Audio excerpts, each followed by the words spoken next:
Our story begins in Lower Largo, Fife, Scotland in 1676, in a shoemaker's cum tannery. It must have smelt wonderful. The boy born in this business was a chap called Alexander Selkirk. He was proved to be an unruly youth who ran away to sea at an early age and got entangled with some privateers. Privateers, of course, being a legal form of pirate who held license from the British Crown, or the English Crown at the time, in order to harry the ships of her enemies. He gained extensive experience fighting the French, harassing and burning Spanish towns in the Americas, all part of a good day's work for a good privateer. He was part of a small flotilla headed up by the well-known privateer William Dampier, and he served on a ship called Cinque-Port under Captain Thomas Strandling. After some successful and very lucrative privateering, Strandling decided to strike out on his own with the Cinque-Port, and they came to an island called Masatierra in the Juan Fernandez archipelago, some 700 kilometers off the coast of Chile. Whilst there, Selkirk had grave misgivings as to the seaworthiness of their ship and advised Captain Strandling to make repairs, which he refused to do.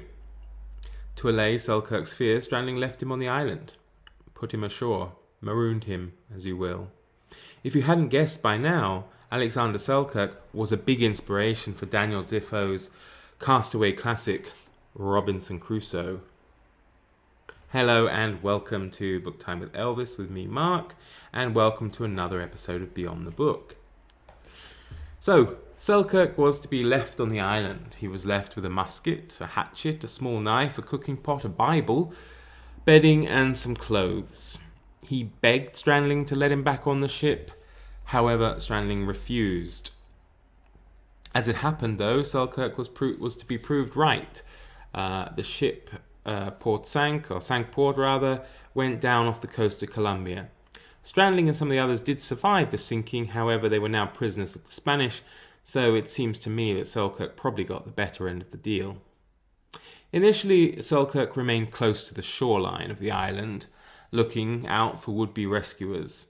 But during his early time there, it became the mating season of gigantic sea lions, which proved to be rather raucous and quite dangerous for him, so he was forced to move further inland.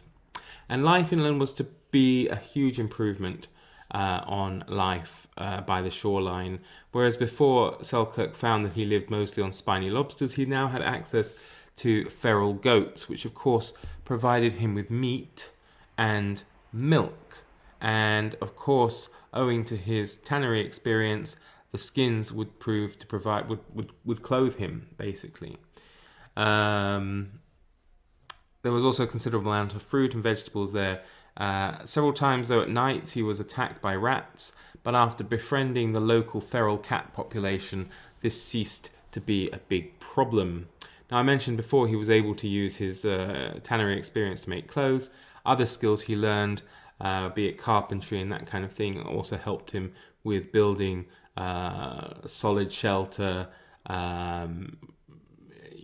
making alternative hunting weapons, because of course the musket powder he had would have run out fairly quickly. On one occasion, he thought he was going to be rescued, and it turned out to be a Spanish ship that came to the island. When they spotted him, they gave chase to try and capture him, and he hid in the trees. At one point, apparently, the pursuers were standing at the base of the tree he was hiding in and urinating under it, though they didn't see him. So it's interesting that he preferred life as a castaway to be much more preferable to that of being a prisoner of the Spanish and languishing in a Spanish dungeon. Finally, after 4 years on the island, his salvation came, and it came strangely enough in the form of his old commander, William Dampier, who was part of an expedition that happened to be stopping off in the island owing to some sickness on board the ships and to, take some kind of maybe fresh water provisions, something like that. And overall command of that expedition belonged to Woodes Rogers, who you've probably heard of, as he was to go on later and become governor of the Bahamas.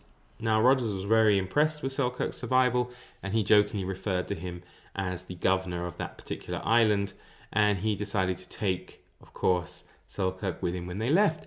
Now, rather than going straight back home, which is what a modern rescue effort would probably entail.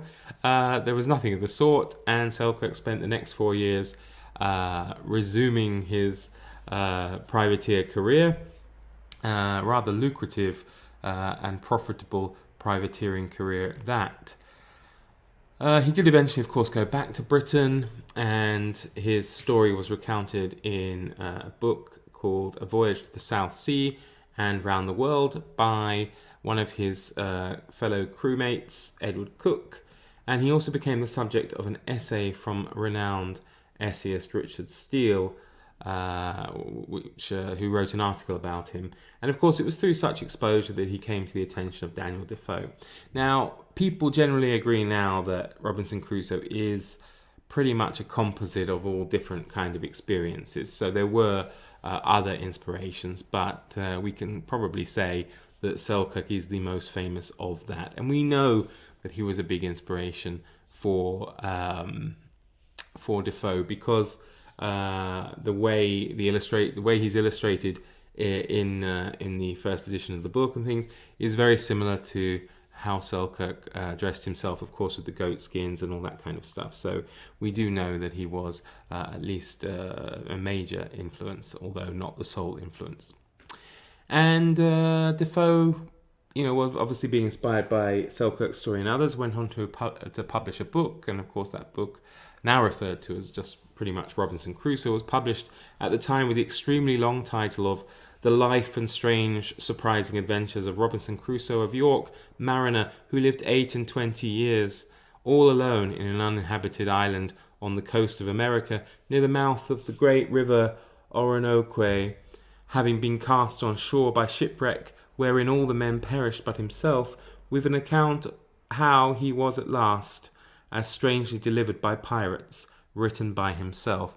Now that's some mouthful, and as you can see, the great differences are even explained within that title, because the island, of course, is in this case in the Atlantic. In Selkirk's case, it was in the Pacific, and he was marooned there, whereas Crusoe is there by shipwreck and a few other things. And of course, the time span. I mean, Robinson Crusoe is 28 years alone on this island, whereas I'm not going to say only, but Selkirk was there for 4 years.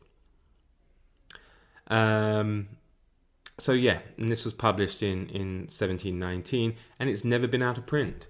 It's also widely regarded as a major contender for the first English novel, and it has, of course, spawned numerous adaptations of all kinds, including, of course, Swiss Family Robinson. Now, many people wonder why a Swiss family would be called Robinson, but of course it's a reference to Robinson Crusoe, not to the family's name. You'd be surprised how many people don't know that, or didn't think about that. Even some people who are probably talking to you at the moment, until they actually stopped and thought about it and went, yeah, that's why. So, yeah. And what happened to Selkirk? Well, after a few years at home, he took to sea again. Excuse me, hang on. Oh, sorry about that. I had a coughing fit, but I think I was able to pause it there.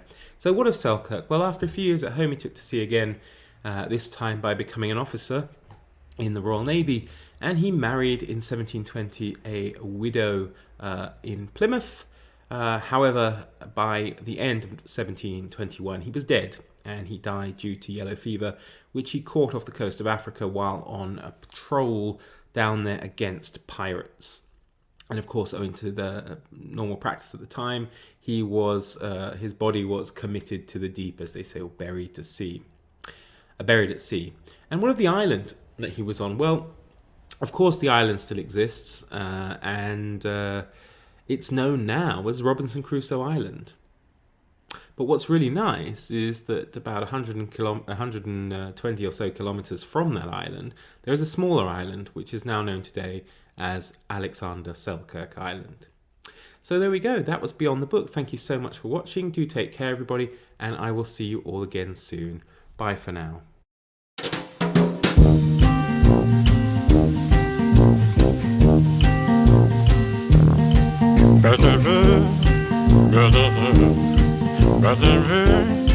Better